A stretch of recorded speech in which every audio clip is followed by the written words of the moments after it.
எல்லாருக்கும் வணக்கம். நம்முடைய இந்த டீப் டைவ் நிகழ்ச்சிக்கு உங்களை அன்போடு வரவேற்கிறேன். இன்னைக்கு நம்ம கூட வழக்கம் போல நம்ம எக்ஸ்பர்ட் இணைஞ்சிருக்கார். வணக்கம். வணக்கம். இன்னைக்கு ஒரு மிக முக்கியமான ஆழமான தலைப்போட நம்ம நேயர்களை சந்திக்கிறதுல எனக்கு ரொம்ப சந்தோஷம். எனக்கும் அதே சந்தோஷம்தான். சரி, இன்னைக்கு காலையில நீங்க கண் விழித்ததும் எடுத்த முதல் முடிவு என்ன? போனை எடுத்து சோஷியல் மீடியாவை செக் பண்ணதா, காஃபி குடிக்கணும்னு தோணுனதா, இல்ல இன்னைக்கு என்ன ட்ரெஸ் போடலாம்னு யோசிச்சதா? கொஞ்சம் நிதானமா யோசிச்சு பார்த்தா இந்த முடிவுகள் எல்லாம் நிஜமாவே நாம எடுத்ததா அப்படிங்கிற ஒரு பெரிய சந்தேகம் வரும். கரெக்ட். அல்லது உங்க மூளைக்குள்ள ஆழமா பதிஞ்சிருக்க பழக்க வழக்கங்களும் உங்களை சுத்தி இருக்கிற அந்த ஸ்மார்ட் போன் அல்காரிதம்களும் உங்களை எடுக்க வச்சதா? வாழ்க்கையின் இன்பங்களை தேடி நாம ஓடிக்கொண்டே இருக்கோம்னு நாம ரொம்ப உறுதியா நம்புறோம். உண்மைதான். ஆனா இங்க நிஜம் என்னன்னா, உங்களை இயக்குகின்ற அந்த ஆசைகளை நீங்கள் கட்டுப்படுத்துகிறீர்களா அல்லது அந்த ஆசைகள் உங்களை கட்டுப்படுத்துதா? இதுதான் இன்னைக்கு நம்முடைய இந்த ஆழமான உரையாடல்ல நாம தேட போற விடை. இது ரொம்பவும் அதிரடியான, ஆனா நம்ம எல்லாரும் எதிர்கொண்டே ஆக வேண்டிய ஒரு கேள்விங்க. ஏன்னா நம்ம எல்லாரும் நம்ம வாழ்க்கையோட ஸ்டீரிங் வீல் நம்ம கையில தான் இருக்குன்னு நினைச்சிட்டு இருக்கோம். ஆமா, ஆனா அது அப்படி இல்லையே. நிச்சயமா இல்ல. நம்முடைய தேர்வுகள், நம்முடைய கோபங்கள், நாம் எதை வாங்குறோம், எதை பார்க்கிறோம் அப்படிங்கிற எல்லாத்தையுமே பாத்தீங்கன்னா நமக்குள்ள இருக்கிற கண்ணுக்கு தெரியாத ஒரு சக்தி தான் இயக்கிட்டு இருக்கு. ஆமாம், அந்த சக்தி என்ன, அந்த ஆசைகளை எப்படி நம்ம கட்டுப்பாட்டுக்குள்ள கொண்டு வரது அப்படிங்கறத மனித குலம் பல ஆயிரக்கணக்கான வருஷங்களா தேடிட்டு இருக்கு. கண்டிப்பா. அந்த தேடலுக்கான ஒரு மிகப்பெரிய திறவுகோல் நம்மகிட்டயே இருக்கு. அத பத்தி தான் இன்னைக்கு நாம விரிவா பேச போறோம். ஆமா, உலக பொதுமறையான திருக்குறள்ல நீத்தார் பெருமை அப்படிங்கிற அதிகாரத்துல உள்ள 24வது குறளை மையமா வச்சுதான் இன்னைக்கு நம்ம அலச போறோம். அந்த குறளை நீங்க நேயர்களுக்கு சொல்ல முடியுமா? தாராளமா. உரனென்னும் தோட்டியான் ஓரைந்தும் காப்பான் வரனென்னும் வைப்பிற்கோர் வித்து. இதுல எனக்கு ரொம்ப ஆச்சரியமான விஷயம் என்னன்னா, சொல்லுங்க, என்ன ஆச்சரியம்? நம்முடைய மனசையும் ஆசைகளையும் விளக்குறதுக்கு காட்டு யானையை அடக்கும் பாகனின் கையில இருக்கிற அங்குஷம், அதாவது தோட்டி அப்படிங்கிற அந்த வலிமையான உருவகத்தை வள்ளுவர் ஏன் இங்க பயன்படுத்தினார் அப்படிங்கறதுதான். அது ஒரு அற்புதமான, ரொம்பவும் ஆழமான உருவகம். ஒரு காட்டு யானைய உங்க மனக்கண்ல கற்பனை செய்து பாருங்க. அது மலை மாதிரி பெரியது, அளப்பரிய சக்தி வாய்ந்தது. ஆமா, நினைத்தால் ஒரு கிராமத்தையே அழித்து தரமட்டமாக்கிடும் வலிமை கொண்டது அந்த யானை. கரெக்டு. அந்த யானை தான் நம்மளோட 5 புலன்கள். அதாவது மெய், வாய், கண், மூக்கு, செவி. இந்த 5 புலன்களும் அந்த காட்டு யானை மாதிரி எப்பவுமே எதையாவது தேடிட்டே இருக்கும், ஒரு வெறியோட இருக்கும். ஆனா அந்த யானையின் மேலே உட்கார்ந்திருக்கும் பாகன் தன் கையில் வச்சிருக்க ஒரு சின்ன அங்குசத்தை கொண்டு அந்த பெரிய யானைய தான் விரும்பிய திசையில திருப்புவான் இல்லையா? ஆமா, யானையோட உருவத்துக்கும் அந்த சின்ன அங்குசத்துக்கும் சம்பந்தமே ஆனா அந்த சின்ன அங்குசம் எங்க அழுத்தப்பட வேண்டுமோ அங்க அழுத்தப்படும் போது அந்த யானை மொத்தமா கட்டுப்பாட்டுக்கு வருது. ஓ, அப்ப அந்த யானைங்கிறது நம்மளோட 5 புலன்கள். சரி, அப்ப அந்த யானைய அடக்க பயன்படுற அந்த அங்குசம் எது? நமக்குள் இருக்கிற அந்த அங்குசத்தை வள்ளுவர் என்னன்னு சொல்றாரு? அதத்தான் வள்ளுவர் உரன் அப்படின்னு சொல்றார். உரன் அப்படின்னா அறிவு, அல்லது ரொம்ப சரியா சொல்லணும்னா தெளிவான மன உறுதி, மென்டல் ரெசிலியன்ஸ் அப்படின்னு சொல்லலாம். ஓ, இந்த மன உறுதி அப்படிங்கிற அங்குசத்தை கொண்டு 5 புலன்களாகிய யானைகளை அடக்கி காப்பவன் மேலான முக்தி உலகத்திற்கு ஒரு விதையாவான். எக்ஸாக்ட்லி. இதுதான் இந்த குறளின் நேரடி பொருள்.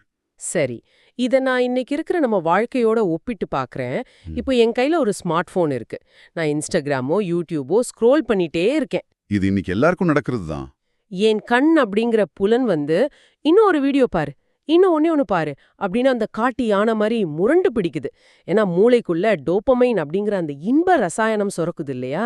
நிச்சயமா, சயின்ஸ் படி அதுதான் நடக்குது. அந்த நேரத்துல நீங்க என்ன செய்றீங்க? அந்த நேரத்துல போதும், நான் என் வேலையை பார்க்கணும் அப்படின்னு சொல்லி அந்த போனை நான் கீழே வைக்கிறேன் பாருங்க. அந்த ஒரு சின்ன முடிவு தான் அந்த அங்குசம். சரியா? மிக துல்லியமான உணர, நீங்க எப்போ அந்த போனை கீழே வைக்கிறீங்களோ அப்போ நீங்க அந்த யானையிட்டு கடிவாளம் போடுறீங்க. ஓ, இது சயின்ஸ் படியும் உண்மைதானா? ஆமா, அறிவியல் பூர்வமா சொல்லணும்னா உங்க மூளையில இருக்கிற அமிக்டாலா அப்படிங்கிற பகுதி தான் அந்த உணர்ச்சிகளை கட்டுப்படுத்தும் மையம். அதுதான் அந்த யானை. அதுக்கு எப்போ என்ன வேணும்னாலும் உடனே கிடைக்கணும். அப்போ அந்த அங்குஷம் எது? நம்ம மூளைவை எது அந்த முடிவை எடுக்குது? உங்க மூளையின் முன்பகுதியில் இருக்கிற ப்ரீஃப்ரண்டல் கார்டெக்ஸ் தான் உங்களுக்கான அங்குஷம். அதுதான் லாஜிக்கா யோசிச்சு இது நமக்கு தேவையில்லை அப்படின்னு முடிவெடுக்குது. இந்த சுய கட்டுப்பாட்டை தான் வள்ளுவர் இத்தனை வருஷங்களுக்கு முன்னாடியே உரன் அப்படின்னு பதிவு செஞ்சிருக்காரு. ஆனா எனக்கு இங்க ஒரு மிகப்பெரிய தயக்கம் இருக்கு. புலன்களை அடக்குவது அப்படின்னு சொல்லும்போது எனக்கு வர்ற ஆசைகள் எல்லாம் நான் வலுக்கட்டாயமா நசுக்கி கொண்டு விடணுமா? இல்ல அப்படி கிடையாது. எனக்கு ஒரு ஐஸ்கிரீம் சாப்பிட ஆசையா இருக்கு, நான் அதை கொல்லணும். எனக்கு ஒரு கார் வாங்க ஆசையா இருக்கு, நான் அதை கொல்லணும். இது நடைமுறையில சாத்தியமா? இது ரொம்ப அற்புதமான கேள்வி. பலரும் இந்த இடத்துல தான் தப்பு பண்றாங்க. வள்ளுவர் சொல்றதும் சரி, நவீன மனவியல் சொல்றதும் சரி, ஆசைகளை வலுக்கட்டாயமாக அழிப்பதையோ நசுக்குவதையோ அல்ல. அப்ப புலன்களை தண்டிப்பது உரன் கிடையாதா? கண்டிப்பா கிடையாது. மனவியல்ல இதை ஈகோ, மைண்ட் பேட்டர்ன்ஸ் மற்றும் அட்டாச்மெண்ட் ஆகியவற்றிலிருந்து விடுபடுவது அப்படின்னு சொல்றாங்க. அதாவது அந்த ஐஸ்கிரீம் மேலேயோ கார் மேலேயோ உங்களுக்கு ஆசை வரலாம், அது தப்பில்ல. ஆனா அந்த ஆசை நம்மள அடிமைப்படுத்த கூடாது இல்லையா? கரெக்ட். அந்த ஆசை உங்களை அடிமைப்படுத்தாம, அந்த ஆசைக்கு நீங்க எஜமானனா இருக்கிறது தான் கட்டுப்பாடு. உங்கள் வீட்டின் கதவை யார் தட்டினாலும் திறப்பது புத்திசாலித்தனம் அல்ல. யார் உள்ளே வர வேண்டும் என்பதை நீங்கள் தான் தீர்மானிக்க வேண்டும். அதுதான் அந்த அங்குசத்தோட வேலை. அப்போ பாசிகளை சாகடிப்பது பல்ல துறவு. அந்த ஆசைகள் நம்மளை எங்க இழுத்துட்டு போகுது அப்படிங்கறத ஒரு விழிப்புணர்வோட கவனிக்கிறது தான் துறவு. கண்டிப்பா. இதை இன்னும் ஆழமா புரிஞ்சிக்க மனநல மருத்துவர் மற்றும் தத்துவவாதியான விக்டர் பிராங்க்லின் தத்துவத்தை நாம இங்க இணைத்து பார்க்கணும். விக்டர் பிராங்க்லின் நாஜி வதை முகாம்களில் சித்திரவதை அனுபவிச்சு உயிர் பிழைத்து வந்தவர், சரியா? ஆமா. அவருக்கு நேர்ந்த கொடூரங்களுக்கு மத்தியில அவர் ஒரு மாபெரும் உளவியல் உண்மையை உலகத்துக்கு சொன்னார். அவர் சொல்றாரு, ஒரு தூண்டுதலுக்கும் நமது செயலுக்கும் இடையே ஒரு சிறிய இடைவெளி உள்ளது. அந்த இடைவெளியில தான் நமது உண்மையான சுதந்திரம் ஒளிந்திருக்கிறது. தூண்டுதலுக்கும் செயலுக்கும் இடையிலான இடைவெளி. இத கேட்கவே ரொம்ப சக்தி வாய்ந்ததா இருக்கு. ஆனா இதை எப்படி நம்ம நிஜ வாழ்க்கையில பொருத்தி பார்க்கறது? ரொம்ப சுலபம். ஒரு உதாரணத்துக்கு, உங்க அலுவலகத்துல உங்க பாஸ் உங்களை எல்லார் முன்னாடியும் ரொம்ப கோவமா திட்டுறாருன்னு வச்சுப்போம். அதுதான் தூண்டுதல் அல்லது ஸ்டிமுலஸ். நீங்க எப்படி என்ன அப்படி பேசலாம் அப்படின்னு கத்தி தீர்ப்பது என் செயல் அல்லது ரெஸ்பான்ஸ். எக்ஸாக்ட்லி. ஆனா அவர் உங்களை திட்டியதற்கும் நீங்கள் திரும்ப கத்துவதற்கும் இடையில் ஒரு சில மில்லி செகண்டுகள் இடைவெளி இருக்கிறது. அந்த சிறிய இடைவெளியில் ஒரு பெரிய சுதந்திரம் இருக்கு. என்ன சுதந்திரம்? நான் இப்போ கத்த வேண்டுமா? இப்படி கத்துவதால் என் வேலை போகுமா? இந்த சூழ்நிலையை நான் எப்படி கையாளணும் அப்படின்னு சிந்தித்து முடிவெடுக்கிற சுதந்திரமா? ஆமா. அந்த முடிவை எடுக்கக்கூடிய முழு சுதந்திரம் நமக்கு இருக்கு. அந்த இடைவெளியை பிடிச்சு நிறுத்துற மன உறுதி இருக்கு பாருங்க, அதுதான் வள்ளுவர் குறிப்பிடும் உரன். ஆஹா, அந்த மெக்கானிசம் இப்போ ரொம்ப தெளிவா புரியுது. அதாவது அந்த யானைக்கு கோபம் வந்த உடனே அது கண்மூடித்தனமா ஓட பாக்கும். ஆனா அந்த சில மில்லி செகண்ட் கேப்ல அந்த அங்கசத்தை லேசா அழுத்தி அந்த யானைய சரியான திசையில திருப்புறோம். பிரமாதமா சொன்னீங்க. இது ஒரு ஃபில்டர் மாதிரி செயல்படுது. இது எப்படி இருக்குன்னா, நம்ம ஸ்மார்ட் போன்ல to not disturb Modi on பண்ற மாதிரி இருக்கு. போன் ஆன் ஆகத்தான் இருக்கும், சிக்னல் இருக்கும், மெசேஜ்கள் வந்து கொண்டுதான் இருக்கும். ஆமா. ஆனா எது எனக்கு இப்ப உள்ளே வரலாம், எது வரக்கூடாது அப்படின்னு ஒரு தெளிவான தடையை நாம ஏற்படுத்துறோம். அந்த தெளிவு தான் இந்த உரன். டிஜிட்டல் உலகத்துல நாம மூழ்கி போகாம இருக்க அந்த டு நாட் டிஸ்டர்ப் மோட் எவ்வளவு முக்கியமோ அதே போலதான் நம்ம மனசுக்கும் அந்த அங்குஷம் தேவைப்படுது. கரெக்ட். இந்த விக்டர் பிராங்க்லின் சொன்னது நவீன உளவியல். ஆனா இதே விஷயத்த பல நூற்றாண்டுகளுக்கு முன்பே உலகின் தலைசிறந்த தத்துவவாதிகள் எப்படி பார்த்தாங்கன்னு நாம ஆழமா கவனிக்கணும். தத்துவங்கள்னு வரும்போது மேற்கத்திய தத்துவங்களும் சரி, நம்ம ஊர் தத்துவங்களும் சரி, இத பத்தி நிறையவே பேசியிருக்காங்க. குறிப்பா மார்க்கஸ் அரேலியஸ் ஞாபகத்துக்கு வராரு. ஆமா. மேற்கத்திய தத்துவமான ஸ்டோயிக் முறையை பின்பற்றிய ரோமானிய பேரரசர் மார்க்கஸ் அரேலியஸ் இத பத்தி ரொம்ப அழகா சொல்லியிருக்கார். அவர் இத மாஸ்டரி ஓவர் இம்பல்சஸ் அல்லது மனக்கட்டுப்பாடு அப்படின்னு சொல்றார். வெளியில நடக்கும் எந்த ஒரு விஷயமும் உங்களை காயப்படுத்த முடியாது அப்படின்னு அவர் சொல்லியிருக்காரு இல்லையா? கரெக்ட். அதை பற்றி நீங்கள் என்ன நினைக்கிறீர்கள் என்ற உங்கள் எண்ணம்தான் உங்களை காயப்படுத்துகிறது அப்படிங்கிறது தான் அவர் வாதம். அப்போ உங்கள் மனதின் மீது உங்களுக்கு முழு அதிகாரம் உள்ளது, பைர நிகழ்வுகளின் மீது அல்ல அப்படிங்கிறது அவர் வாதம். அது மேற்கத்திய பார்வை. சரி, கிழக்கத்திய மற்றும் நம்ம இந்திய மரபை இது எப்படி பாக்குது? கிழக்கத்திய தத்துவத்துல பாத்தீங்கன்னா கௌதம புத்தர் இதையே இன்னும் வேரோடு அலசுகிறார். மனிதனின் ஒட்டுமொத்த துன்பங்களுக்கும் ஆணிவேரே திருஷ்ணா எனப்படும் பேராசைதான் என்கிறார். அப்போ அந்த பேராசைய, அதாவது புலன்கள் கேட்கும் அந்த தனியாத தாகத்தை ஒழிப்பதே முக்தி என்கிறார் புத்தர். சரியா சொன்னீங்க. அதே போல நம்ம இந்திய மற்றும் தமிழ் மரபில் ரமண மகர்ஷியின் வழியில் பார்த்தால் உண்மையான துறவு என்பது காவி உடுத்திக்கொண்டு காட்டிற்கு செல்வதல்ல. பின்ன இது உண்மையான துறவு? உள்ளே இருக்கும் நான், எனது என்ற அகந்தையை துறப்பதுதான் உண்மையான துறவு. இதைத்தான் நீத்தார் பெருமை அதிகாரத்தில் வள்ளுவரும் போற்றுகிறார். நான் என்ற அகந்தை அழியும்போதுதான் புலன்கள் தானாகவே அடங்கும். ஒரு நிமிஷம் இருங்க. இங்கே நான் ஒரு முக்கியமான கேள்வியை கேட்கணும். இதெல்லாம் கேட்க ரொம்ப நல்லா இருக்கு. ஈகோவை விட்டுறணும், ஆசைகளை துறக்கணும், பற்றற்று இருக்கணும் அப்படின்னு. ஆமா, கேளுங்க. நான் ஒரு சாதாரண மனுஷன். எனக்கு மாசம் ஆனா இஎம்ஐ கட்டணும், குழந்தைங்களுக்கு ஃபீஸ் கட்டணும், வேலையில டார்கெட் முடிக்கணும். இந்த மாதிரி ஒரு பிஸியான உலகத்துல நான் என் ஈகோவை விட்டுட்டு புத்தர் மாதிரியோ ரமண மகர்ஷி மாதிரியோ பற்றற்று இருந்தா இந்த உலகம் என்னை ஈஸியா ஏமாத்திட்டு போடாதா? ரொம்ப முக்கியமான யதார்த்தமான ஒரு தயக்கம். நிறைய பேர் துறவு அல்லது ஈகோவை விடுவது அப்படின்னா எல்லார்கிட்டயும் அடிமையா இருக்கிறது, எதை கேட்டாலும் கொடுத்துட்டு அமைதியா இருக்கிறதுன்னு தப்பா புரிஞ்சுக்கிறாங்க. அப்போ அது அப்படி இல்லையா? கண்டிப்பா இல்ல. ஆன்மீகத்துல ஈகோ அழியுது அப்படின்னா உங்களுடைய தன்னம்பிக்கையோ சுயமரியாதையோ அழியுதுன்னு அர்த்தம் கிடையாது. நீங்க ஒரு விஷயத்தோட உங்களை அடையாளப்படுத்திக்கிறத நிறுத்துறீங்கன்னு அர்த்தம். கொஞ்சம் புரியுற மாதிரி சொல்லுங்களேன். அதாவது நீங்க இஎம்ஐ கட்டணும், வேலைக்கு போகணும், அதையெல்லாம் நீங்க ரொம்ப சிறப்பா செய்யணும். ஆனா நான் இஎம்ஐ கட்டலைன்னா என் மரியாதையே போயிரும், என் பாஸ் என்னை திட்டிட்டா நான் அழிஞ்சிட்டேன் அப்படின்னு அந்த பிரச்சனைகளையே உங்க அடையாளமா மாத்திக்கிறீங்க பாருங்க, அதுதான் ஈகோ. ஓ, பிரச்சனைகளோட ஒன்றிணைந்து விடுவதுதான் ஈகோ. எனக்குள் கோபம் என்ற உணர்வு எழுகிறது என்று சொல்வதற்கும் நிறைய வித்தியாசம் இருக்கு. வாவ்!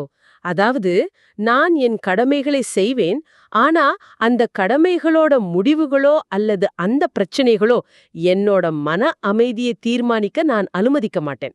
நான் விலகி நின்று பார்ப்பேன். மிகச் சரியாக புரிஞ்சுக்கிட்டீங்க. இந்த ஆழமான உள்நிலை மாற்றத்தை இன்னும் தெளிவா புரிஞ்சுக்க நாம் இந்த குறளின் கடைசி வரைக்கும் செல்ல வேண்டும். வரனென்னும் வைப்பிற்கோர் வித்து. இதுதானே? ஆமா. இந்த வித்து, அதாவது விதை என்ற வார்த்தைக்குள் மிகப்பெரிய ஒரு அறிவியல் மற்றும் ஆன்மீக ரகசியம் ஒளிந்திருக்கிறது. ஒரு விதை அந்த சின்ன விதைக்குள்ள என்ன பெரிய ரகசியம் இருக்க முடியும்? ஒரு சின்ன விதை தனக்குள் ஒரு பெரிய ஆலமரத்தையே அடக்கி வச்சிருக்கு இல்லையா? ஆனா அந்த விதை ஒரு மரமா மாற வேண்டுமானால் முதலில் என்ன நடக்கணும்? அது மண்ணுக்குள்ள போகணும். ஆமா, மண்ணிற்குள் சென்று தன்னை சுற்றியுள்ள கடினமான பாதுகாப்பான ஓட்டை உடைத்து தன்னை முழுமையாக தொலைக்க வேண்டும்.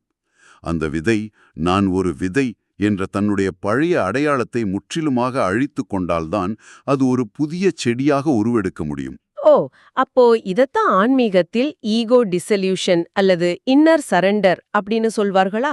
அதாவது தன் முனைப்பு அழிதல். எக்ஸாக்ட்லி. அந்த அகந்தை அப்படிங்கிற ஓடு உடையும் போது இந்த பிரபஞ்ச சக்தியோடு அல்லது இயற்கையோடு நமக்கு ஒரு ஆழமான தொடர்பு உண்டாகிறது. அடா, எவ்வளவு ஆழமான சிந்தனை! நம்மை சுற்றியுள்ள அந்த நான் என்ற பாதுகாப்பான ஓட்டை உடைப்பதுதான் அந்த முதல் படி. அந்த ஓடு இருக்கும் வரைக்கும் விதைக்குள்ள முளைக்கும் சக்தி இருந்தாலும் அது மரமா மாற முடியாது. உண்மைதான். குறளில் வள்ளுவர் சொல்லும் வரன் அல்லது சொர்க்கம் என்பது வானத்துல எங்கேயோ இருக்கிற ஒரு இடம் கிடையாது. அது உங்களுக்குள் நிகழும் உச்சக்கட்ட தன்னுணர்வு மற்றும் ஆழமான அமைதி நிலை. நீங்கள் உங்களையே முழுமையாக உணரும் அந்த பேரானந்த நிலைதான் வரன். எனக்கு இப்போ ஒரு புது கோணம் பிடிபடுது. இவ்ளோ நேரம் நாம அந்த தோட்டி அல்லது அங்குசம் என்பது ஒரு தண்டனை கொடுக்கும் ஆயுதம் அப்படின்னு தான் நினைத்திருந்தோம். யானையை அடித்து துன்புறுத்தும் ஆயுதம்னு நினைச்சோம் இல்லையா? ஆமா. ஆனா நீங்க சொல்றத பார்த்தா அது ஆசைகளை நசுக்கும் ஆயுதம் அல்ல. அது மனசை சரியான பாதையில் வழிநடத்தும் ஒரு திசைகாட்டி. வழிமாறி போகும் ஆற்றல சரியான இலக்கை நோக்கி திருப்பும் ஒரு ஸ்டீரிங் வீல். துல்லியமா சொன்னீங்க. புலன்கள் என்பவை ஆற்றல் மிக்கவை. அந்த ஆற்றலை அழிப்பது நம்ம நோக்கம் அல்ல. ஒரு நதியில் வெள்ளம் பெருக்கெடுத்து ஓடும்போது அதை அப்படியே குறுக்கே ஒரு சுவர் கட்டி தடுத்து நிறுத்த நினைச்சா அணை உடைந்து ஊரே அழிந்துவிடும். ஆனா ஒரு கால்வாய் வெட்டி அந்த நீரின் திசையை திருப்பி விவசாயத்திற்கு பயன்படுத்தினால் அது எவ்வளவு ஆக்கப்பூர்வமானது. அதேபோல புலன்களின் ஆற்றலை, ஆசைகளை அகந்தை என்ற திசையிலிருந்து விழிப்புணர்வு என்ற திசைக்கு திருப்புவதுதான் அந்த உரன் என்னும் அங்குசம். கேட்கவே ரொம்ப உத்வேகமா இருக்கு. ஆனா தத்துவங்களும் ஆன்மீகமும் ஒரு பக்கம் இருந்தாலும் நம்ம மறுபடியும் யதார்த்தத்துக்கு வருவோம். நாளைக்கு காலையில நான் எந்திரிக்கிறேன். மறுபடியும் உங்க யானை கண் முழிக்குது, சரியா? ஆமா. எனக்கு முன்னாடி 100 வாழைப்பழங்களை இந்த உலகம் தூக்கி போடுது. இவ்வளவு ஆழமான தத்துவத்தை பிஸியான மன அழுத்தம் நிறைந்த ஒரு சாதாரண நாளென்று எப்படி பயன்படுத்துவது? இந்த அங்குஷத்தை என் கையில எப்படி ஸ்ட்ராங்கா புடிச்சிக்கிறது? நடைமுறை வழிகள் என்ன? தத்துவங்களை செயலாக மாற்றாவிட்டால் அது வீண். இன்றைய நவீன வாழ்க்கைக்கு தேவையான சயின்ஸ் பின்னணியோடு கூடிய 3 எளிய வழிகளை நம்ம பார்க்கலாம். முதல் வழி மைண்ட்ஃபுல் பாசிங், அதாவது விழிப்புணர்வுடன் கூடிய இடைவெளி. இந்த விழிப்புணர்வுடன் கூடிய இடைவெளி அப்படிங்கிறது அந்த விக்டர் பிராங்க்லின் சொன்ன தூண்டுதலுக்கும் செயலுக்கும் இடையிலான அந்த இடைவெளி தானா? அதேதான். உங்களுக்கு அதீத கோபமோ அல்லது ஆன்லைனில் ஒரு பொருளை வாங்க வேண்டும் என்ற அதீத ஆசையோ வரும்போது உடனடியாக செயல்படக்கூடாது. அந்த உணர்வு வந்ததும் ஒரு நிமிடம் அப்படியே அமைதி காக்க பழகுங்கள். அந்த நேரத்துல நம்ம மூளையில என்ன நடக்கும்? அந்த நேரத்துல உங்க மூளையில கார்டிசால் அப்படிங்கிற ஸ்ட்ரெஸ் ஹார்மோன் அதிகமா இருக்கும். நீங்க ஒரு நிமிஷம் ஆழ்ந்த மூச்சு விடும்போது உங்க இதய துடிப்பு சீராகி அந்த கார்டிசால் அளவு குறையுது. உடனே உங்க மூளையின் லாஜிக்கல் பகுதி வேலை செய்ய ஆரம்பிக்குது. நான் இந்த வார்த்தையை சொன்னா என்ன நடக்கும்? இந்த பொருள் எனக்கு நிஜமாவே தேவையா அப்படின்னு நம்மள நாமே ஒரு பார்வையாளனை போல பார்க்கணும். சரியா சொன்னீங்க. அந்த ஒரு நிமிஷம் உங்கள் ஒட்டுமொத்த மூளையின் நியூரோபிளாஸ்டிசிட்டியை மாற்றியமைக்கும் சக்தி கொண்டது. பிரமாதம். இது நான் கண்டிப்பா ட்ரை பண்ண போறேன். சரி, ரெண்டாவது வழி என்ன? இரண்டாவது வழி என்னன்னு பாத்தீங்கன்னா இன்ஃபர்மேஷன் டயட், அதாவது தகவல் கட்டுப்பாடு அல்லது தகவல்களை வடிகட்டுதல். இது ஏன் ரொம்ப முக்கியம்னு சொல்ல முடியுமா? கண்டிப்பா. நம்ம மூளைக்கு ஒரு குறிப்பிட்ட அளவு எனர்ஜி தான் இருக்கு. நீங்க ஒவ்வொரு முறை போனை அன்லாக் பண்ணி புதுசா ஒரு தகவலை பார்க்கும்போதும் மூளை அதை ப்ராசஸ் பண்ணி ஒரு முடிவு எடுக்கணும். இதுக்கு பேரு டிசிஷன் ஃபெட்டிக் அப்படின்னு சொல்லுவாங்க. ஓ, டிஜிட்டல் உலகில் நம் கவனத்தை சிதறடிக்கும் பார்வை மற்றும் செவி புலன்களுக்கான தூண்டுதல்கள் நொடிக்கு நொடி வந்து கொண்டே இருக்கு. ஆமா, இந்த மாதிரி தேவையில்லாத விஷயங்களுக்கு மூளையோட எனர்ஜியை செலவழிச்சா நிஜமா ஒரு பெரிய முடிவோ கோவமோ வரும்போது அந்த யானையை கட்டுப்படுத்த உங்க கையில சக்தி இருக்காது. நம்ம எதை பார்க்குறோம், எதை கேட்குறோம் அப்படிங்கிறத நாமே தேர்ந்தெடுத்து குறைக்கணும். தேவையற்ற செய்திகள், சோஷியல் மீடியா விவாதங்கள் இதெல்லாம் ஃபில்டர் பண்ணணும். நம்ம மனசுக்குள்ள என்ன குப்பையை போடுறோமோ அதுதான் வெளியில வரும். சூப்பர். சரி, மூன்றாவது வழி என்ன? மூன்றாவது, வேல்யூ பேஸ்ட் டிசிஷன்ஸ், அதாவது விழுமியங்கள் அடிப்படையிலான முடிவுகள். நம்ம வாழ்க்கையில ஒவ்வொரு நாளும் பல முடிவுகளை எடுக்கிறோம். அப்போது டோபமைன் தரும் தற்காலிக இன்பங்களை தேர்ந்தெடுப்பதை விட நமது வாழ்வின் அடிப்படை நோக்கத்திற்கு முன்னுரிமை கொடுத்து முடிவுகளை எடுக்க பழக வேண்டும். தற்காலிக ஆசையை விட நம்ம வாழ்க்கையின் நீண்டகால விழுமியங்களுக்கு மதிப்பளிக்க வேண்டும், இல்லையா? ஆமா, இந்த ஜங்க் ஃபுட்டை இப்போ சாப்பிட்டா எனக்கு 2 நிமிஷம் இன்பம், ஆனா என் நீண்டகால ஆரோக்கியம் கெடும் அப்படின்னு யோசிக்கணும். இந்த வேலையை தள்ளி போட்டா இப்போதைக்கு நெட்ஃபிளிக்ஸ் பார்க்கலாம், ஆனால் என் தொழில் பாதிக்கப்படும் என்று சிந்திப்பதுதான் உண்மையான அங்குஷம். நேயர்களே, நாம ஒன்னு ரொம்ப தெளிவா புரிஞ்சுக்கணும். இந்த மூன்றும், அதாவது mindful passing, information diet, value based decisions, இது மூணும் இன்னைக்கு கேட்ட உடனே நாளைக்கு காலையில நடந்துடும் அப்படிங்கிற மாயம் இல்லை. ஆமா, ஒரு ஜிம்முக்கு போய் வெயிட் தூக்கும்போது தசை எப்படி படிப்படியா வலுவடைங்கிறதோ அதே போலதான் இந்த உரன் என்னும் மன உறுதியும். இது ஒரு தினசரி பயிற்சி. நாம பலமுறை கீழே விழுவோம், நம்ம யானை பலமுறை நம்மளை மீறி ஓடும். ஆனா மீண்டும் எழுந்து அந்த அங்குஷத்தை கையிலெடுத்து நம் மனதை நாமே நெறிப்படுத்தும் ஒரு தொடர் பயணம்தான் இது. உலகை வெல்வது வீரம் அல்ல, தன்னை வெல்வதே உண்மையான சுதந்திரம். ரொம்ப அழகா தொகுத்து சொன்னீங்க. நாம இவ்வளவு நேரம் நமக்குள்ள இருக்கும் யானையை பற்றியும் பாகனை பற்றியும் பேசணும். ஆனா நாளைக்கு காலையில நீங்க எழுந்திருக்கும் போது ஒரு விஷயத்தை மட்டும் ஆழமா சிந்தித்து பாருங்க. என்ன விஷயம் அது? உங்கள் யானை நடந்து கொண்டிருக்கும் இந்த காட்டை உருவாக்கியது யார்?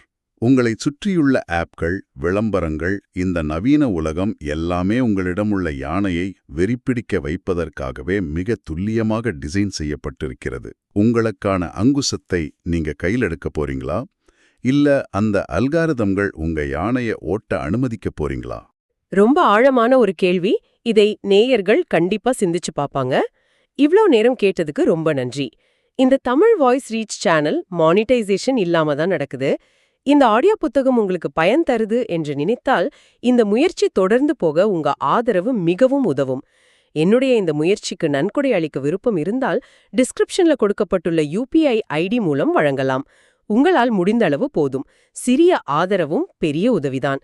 இந்த வீடியோ உங்களுக்கு பயனுள்ளதாக இருந்தால் சப்ஸ்கிரைப் பண்ணுங்க, மற்றவர்களுக்கும் பகிர்ந்து கொள்ளுங்கள். இந்த கருத்துக்கள் அவர்களுக்கும் தேவையாக இருக்கலாம். லைக் பண்ணுங்க, உங்க கருத்துக்களை கமெண்ட்ல பகிருங்க. மனப்பூர்வமான நன்றி.